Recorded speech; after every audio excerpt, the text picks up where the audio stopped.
BBC Universe.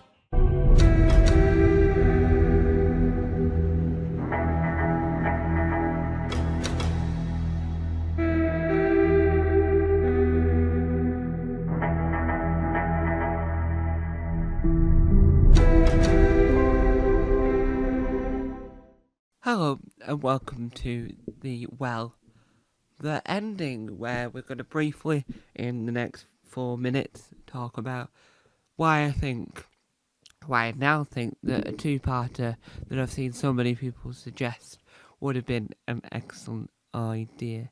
Well, yes, so a two-parter would have worked, because then we wouldn't have had the cliffhanger that we had at the end. We would have had a more well-regarded ending with the villain definitely not being around, because I just think the ending seemed, and a lot of other people might agree, seemed slightly rushed. Now, I'm not saying it was rushed. I'm not saying it was terrible. I'm not saying anything like that.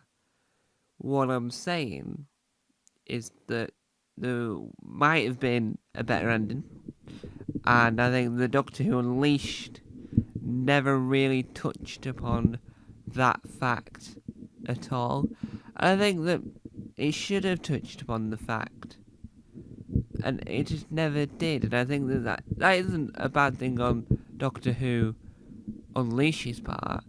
I think that's an issue overall on the part of the show.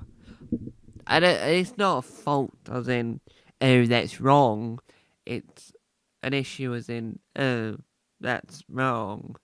And not really, oh, that's wrong. So it's an even better if you really want to go into detail on that. It's an even better if it's not really oh, that's awful. It could have been better if it was a two-parter, if you will, because having it as a two-parter might have been able to fix some of the issues that having it in a single part has given it.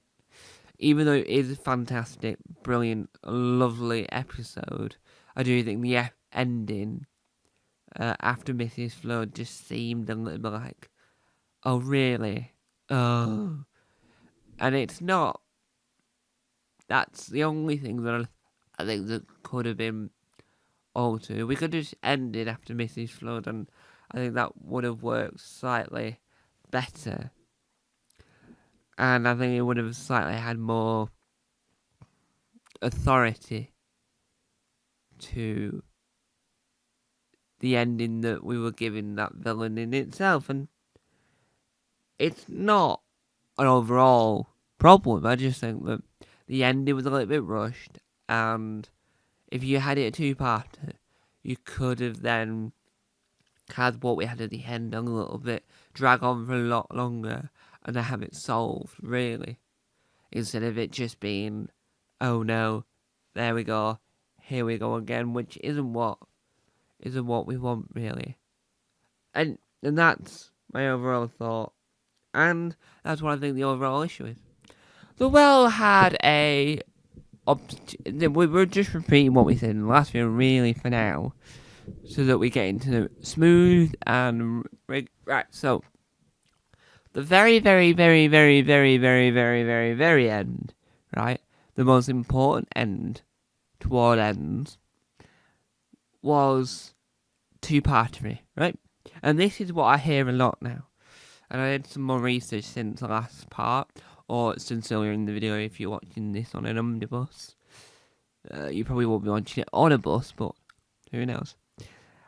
What I hate about the ending, what really made me passionate to speak out about it, is, I think,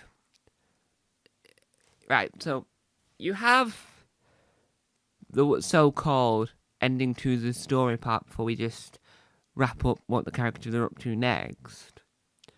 By killing this creature. By destroying this creature, right? You believe it's gone.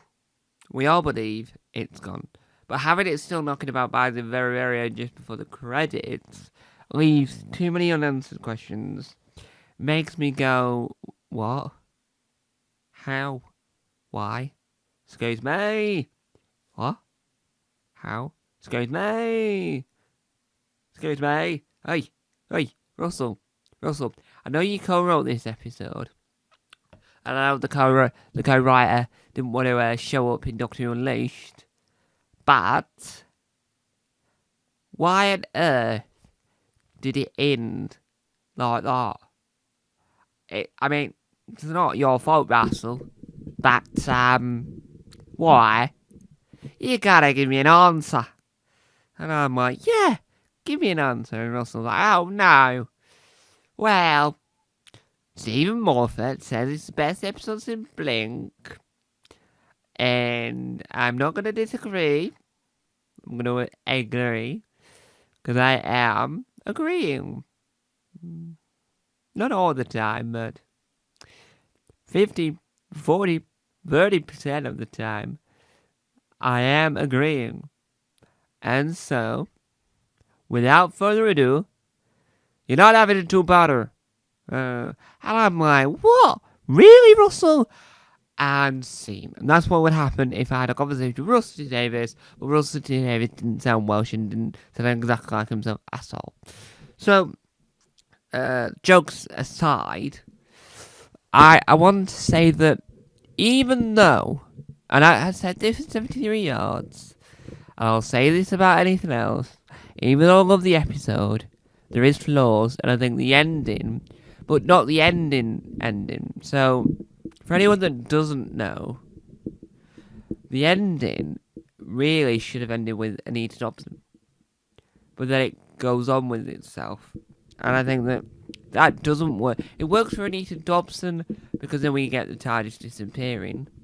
So it works in that sense of there's Anita Dobson, there's the flood, blah blah blah blah. That all makes sense now. Well done, right? So we've got that to help make sense on that front. But I don't think the monster being on her back really helps because it just means that you've left a character standing, you've left a character there that's gonna die and it's gonna destroy another civilization. It's like, but we already killed off the monster. So she killed herself to kill the monster. So how is it on the ship with someone else's back? Because they didn't kill the host. So you sort of have to sit there going, I'm not too sure what we're trying to get at here. I'm slightly confused. Hello? I am confused. Yes. Am confused. And then, because it'll probably help make sense that way. It probably won't. But there's always, you always wish that it makes sense. You always hope that it makes sense. And you sort of try and guarantee it will make sense. And I might be looking at this the completely wrong way. I might be thinking about this completely the wrong way. And I might be looking at this completely the wrong way. And that is something I don't want to happen, really.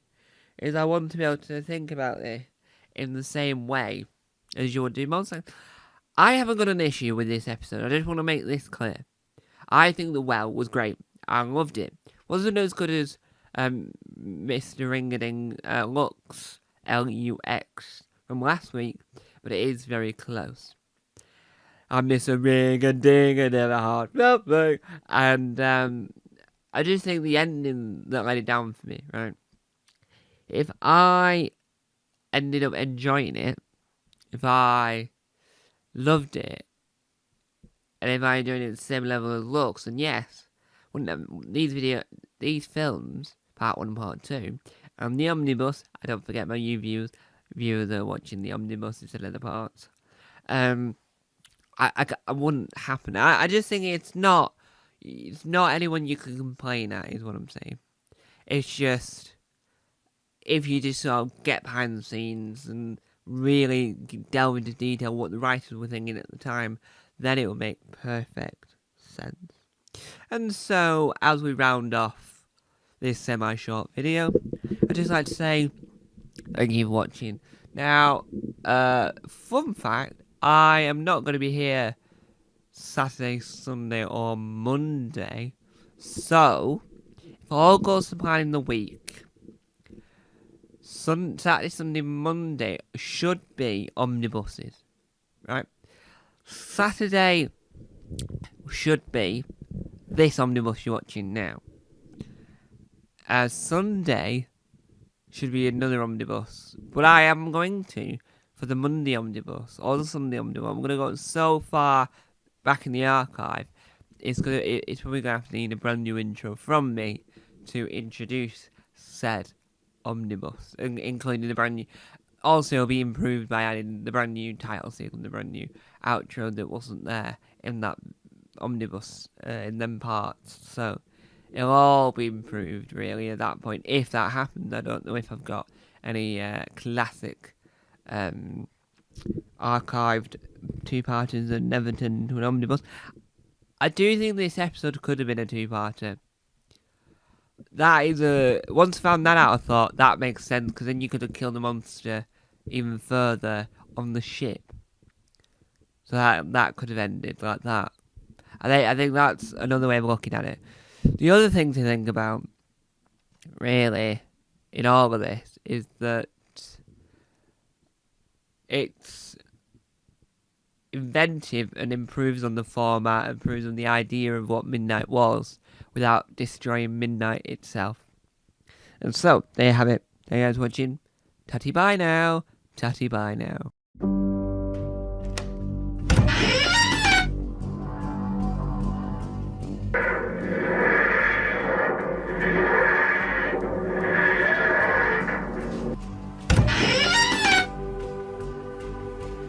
Don't forget to subscribe to the official Tom Mason YouTube channel.